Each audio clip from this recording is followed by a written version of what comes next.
ನಮಸ್ತೆ students. So ಇವತ್ತು problems of housing finance explain ಮಾಡ್ತಾ ಇದ್ದೀನಿ. Question paper problem. So housing finance ಅಲ್ಲಿ ಏನೆಲ್ಲ ಪ್ರಾಬ್ಲಮ್ ನ ಫೇಸ್ ಮಾಡ್ತೀರಾ ಅಂತ ಅಂದ್ಬಿಟ್ಟು ಎಕ್ಸ್ಪ್ಲೈನ್ ಮಾಡ್ತಾ ಇದ್ದೀನಿ ನೋಡಿ.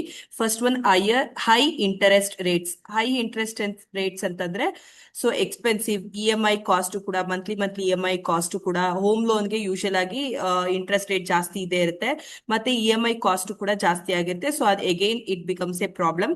Low affordability, housing prices rise faster than incomes especially in cities. ಅಂದ್ರೆ ಲೋ ಅಫೋರ್ಡಬಿಲಿಟಿ ಪೇ ಮಾಡೋ ಪರಿಸ್ಥಿತಿಲಿ ಅವ್ರು ಇರಲ್ಲ.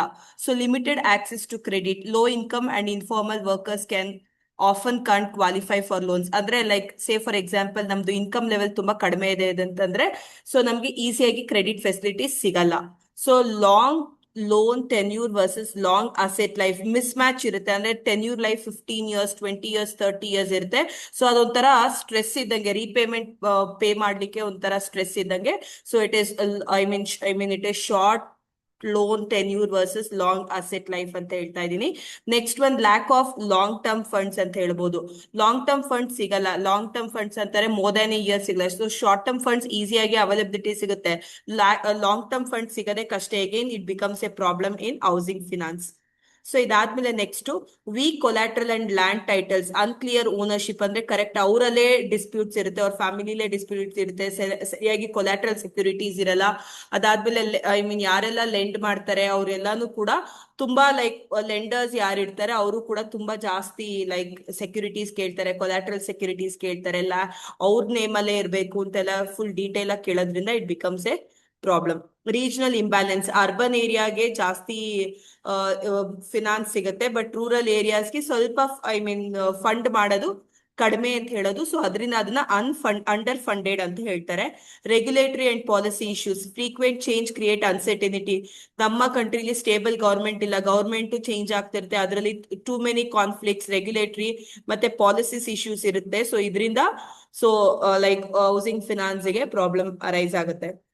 Risk of defaults, job loss or economic downturns increase NPA, non performing asset. Job loss, ಇವಾಗ ಕೋವಿಡ್ ಟೈಮ್ ಅಲ್ಲಿ ನೋಡ್ಬೋದು ಮೊರಾಟೋರಿಯಂ ಅಂತ ಹೇಳಿದ್ರು.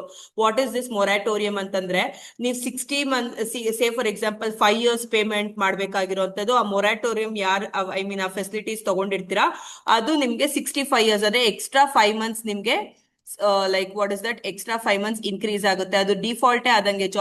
ಜಾಬ್ ಲಾಸ್ ಮಾಡ್ಕೊಂಡಿರೋರು EMI ಪೇ ಮಾಡಕ್ಕಾಗಲ್ಲ. Again it becomes a drawback.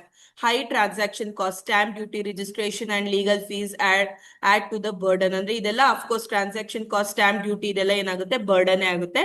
So ಇಷ್ಟೂನು ಕೂಡ like problems of housing finance there. I repeat once again: high interest rate, low affordability, limited access to credit, short term tenure versus long asset life, lack of long term funds, weak collateral and land titles, regional imbalance, regulatory and policy issue, risk of defaults, high transaction cost. ಇಷ್ಟು ಕೂಡ ನಿಮ್ಗೆ like problems ಅಲ್ಲಿ ಬರಿಬಹುದು. First ನೀವು like points ನ ಬರೆದು ಆಮೇಲೆ general words ಅಲ್ಲಿ ಎಕ್ಸ್ಪ್ಲೈನ್ ಮಾಡಬಹುದು ಸ್ಟೂಡೆಂಟ್ಸ್. ಮ್ಯಾಕ್ಸಿಮಮ್ ಕವರ್ ಮಾಡಿದೀನಿ. ಸೊ ಮೋರ್ ಇನ್ಫಾರ್ಮೇಶನ್ಗೆ ನನ್ನ ಚಾನೆಲ್ ನ ನೋಡ್ತಾ ಇರಿ. Thank you students. ಹೇಳಪ್ಪ.